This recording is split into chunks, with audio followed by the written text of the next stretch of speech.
जय हिंद दोस्तों, मेरा नाम है आयुष पांडे और आप देख रहे हैं स्टडी वाला। आज हम मोशन के बारे में पढ़ने वाले हैं। बच्चों में कहीं ना कहीं एक डाउट सा रह जाता है कि मोशन क्या होता है। आप टेंशन मत लीजिए, मैं समझाऊंगा कि मोशन क्या होता है और आपको समझना है बस। तो चलिए सीधा हम मोशन की डेफिनेशन की तरफ जाते हैं कि मोशन क्या होता है। The position of an object the position of an object is changing with respect to surrounding. क्या? It's changing with respect to surrounding. इसका मतलब ये होता है कि ऑब्जेक्ट जो है अपना पोजीशन चेंज कर रहा है अपने सराउंडिंग से।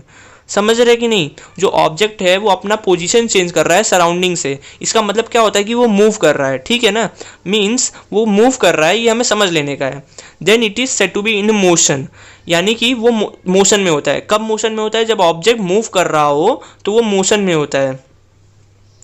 इसको एक हम एग्जांपल में देखते हैं कि मोशन क्या होता है। आपने देखा रहेगा अपने आसपास कि बहुत सारे बर्ड्स फ्लाई करते रहते हैं। फ्लाई करते हुए वो क्या करते हैं? मूव करते हैं। मीन्स वो एक जगह से लेकर दूसरी जगह पर जाते हैं, माइग्रेट करते हैं, इस देश से इस देश पे जाते हैं। लेकिन वो उस वक्त क्या करते हैं? उस वक्त वो मूव करते हैं मीन्स वो पोजीशन चेंज कर रहा है। पोजीशन चेंज कर रहा है, इसका मतलब वो क्या होता है कि वो मोशन में है।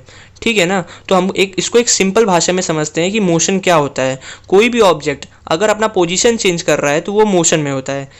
तो चलिए हम अपने अगले टॉपिक की ओर जाते हैं। टॉपिक का नाम है डिस्टेंस एंड डिस्प्लेसमेंट। पहले हम देख लेते हैं कि डिस्टेंस क्या होता है। डिस्टेंस ये होता है the length of the actual path travel by an object in motion while going from one point to another point।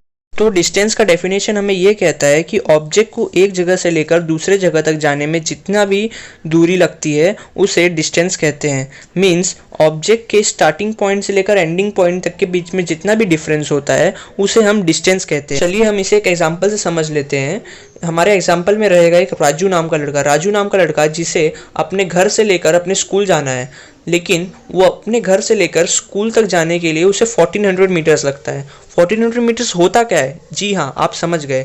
1400 metres जो उसके अपने घर से लेकर स्कूल तक के जाने के रास्ते में है वो उसका डिस्टेंस है। डिस्टेंस का मतलब अभी आप अच्छे से समझ गए रहेंगे कि डिस्टेंस होता क्या है। यानी कि एक स्टार्टिंग पॉइंट से लेकर एंडिंग पॉइंट तक जाने के बीच में जितना भी डिस्टेंस होता है उसे हम डिस्टेंस कहते हैं। तो चलिए हम हमारे अगले टॉपिक के ऊपर जाते हैं, डिस्प्लेसमेंट। डिस्प्लेसमेंट होता क्या है? The minimum distance between starting point and ending point. यानी कि जो मिनिमम डिस्टेंस होता है जहाँ से हमने शुरू किया है वहाँ जहाँ पे हमने ख़त्म किया है उसका जो मिनिमम डिस्टेंस होता है उसे हम डिस्प्लेसमेंट कहते हैं।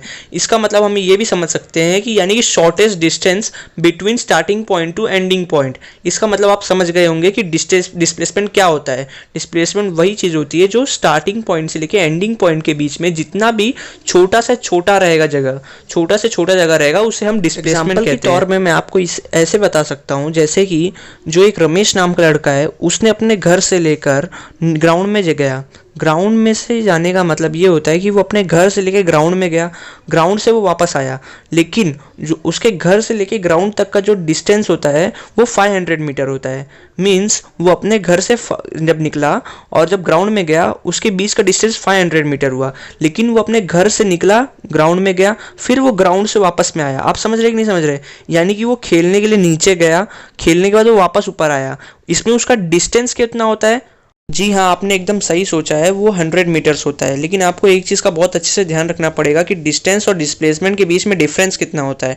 ठीक है ना? मैं आपको एक बहुत अच्छे से समझाता हूँ एक एक करके। पहले मैं डिस्प्लेसमेंट लेता हूँ। डिस्प्लेसमेंट क्या होता है? जैसे कि मैं यहाँ से निकला, यहाँ से निकलने के बाद मैं कहीं जाने का, जैसे एक पोजीशन में मुझे जाना है, जैसे मुझे क्लास जाने का है। ठीक है ना? तो मेरे घर से मेरा क्लास होता है 1 किलोमीटर। यानी कि 1 किलोमीटर मैं अपने घर से अपने क्लास की तरफ गया। ठीक है ना? वहाँ पे मैं जब गया तो मेरा डिस्प्लेसमेंट कितना होता है उस वक्त? 1 किलोमीटर होता है। लेकिन वहीं अगर मैं अपने क्लास से रिटर्न आ जाऊँ अपने घर पर तो मेरा डिस्प्लेसमेंट 0 हो जाएगा। जी हाँ, आप ज़्यादा सोचिए मत, ये 100 मीटर्स नहीं होगा। क्योंकि ऐसा होता है कि डिस्टेंस और डिस्प्लेसमेंट बहुत अलग अलग चीज़ होती है। मैंने आपको स्टार्टिंग में बताया था, डिस्टेंस जो है वो स्टार्टिंग से एंडिंग तक देखा जाता है, डिस्टेंस जो है वो स्टार्टिंग से एंडिंग तक देखा जाता है, लेकिन जो डिस्प्लेसमेंट होता है वो शॉर्टेस्ट पीरियड देखा जाता है। उसमें क्या होता है कि मैंने स्टार्टिंग से शुरू किया, फिर एक जगह गया, फिर वापस अपने घर पर आया, उसमें मेरा डिस्प्लेसमेंट ज़ीरो हो चुका है। जी हाँ, उसमें मेरा डिस्प्लेसमेंट ज़ीरो हो चुका है, लेकिन डिस्टेंस डबल हो जाता है। अगर मैं अपने क्लास से अपने घर पर वापस आता हूँ, उस वक्त मेरा डिस्प्लेसमेंट हो जाता है 2 किलोमीटर। तो चलिए मैं आपको एक और एग्जांपल लेके समझाता हूँ। जैसे मेरे पास एक कार है, मुझे पॉइंट पी से लेके पॉइंट क्यू तक जाने का है। मेरे पास एक कार है, मेरे को उसके साथ पॉइंट पी से लेके पॉइंट क्यू तक जाने का है। पॉइंट पी से लेके क्यू तक के बीच का डिफरेंस है 300 मीटर्स। 300 मीटर्स है, ठीक है ना। तो मैंने पॉइंट पी से लेके क्यू तक अपने कार को लेकर गया, उसके बीच का डिफरेंस कितना हुआ 300 मीटर्स, यानी कि मेरा डिस्टेंस पी से लेके क्यू तक का जो है वो 300 मीटर्स हो गया, ठीक है ना। लेकिन यहीं मेरा जो डिफरेंस यानी कि जो 300 मीटर है वो डिस्प्लेसमेंट में भी वही होगा, ठीक है ना। जो मेरा डिस्प्लेसमेंट है वो भी यहाँ 300 मीटर्स होगा। अगर मैं यहीं अपने पास से जो गाड़ी है क्यू से वापस पी पे लेके आ जाऊं, तो मेरा क्या जो होगा डिफरेंस और डिस्प्लेसमेंट और डिस्टेंस के बीच में क्या होगा, ठीक है ना। उसे हम एक बार देख लेते हैं। जब मैंने उसे पॉइंट पी से लेके क्यू तक के बीच में जो मैंने कार लेकर गया, उसमें मेरा डिस्टेंस हुआ 300 मीटर्स और डिस्प्लेसमेंट हुआ 300 मीटर्स। लेकिन वहीं अगर मैं पॉइंट क्यू से लेके पी तक वापस आ गया, तो मेरा डिस्टेंस होता है 600 मीटर्स और डिस्टेंस होता है 600 मीटर्स और डिस्प्लेसमेंट होता है मेरा ज़ीरो। जी हाँ, ज़ीरो होता है, यही होता है डिस्प्लेसमेंट। तो धन्यवाद दोस्तों हमारे साथ यहाँ तक बने रहने के लिए, हमारे चैनल को लाइक शेयर सब्सक्राइब करने के लिए और हमारा मनोबल बढ़ाने के लिए ऐसे ही हमारे वीडियोस देखते जाएं और सब्सक्राइब ज़रूर करें। धन्यवाद।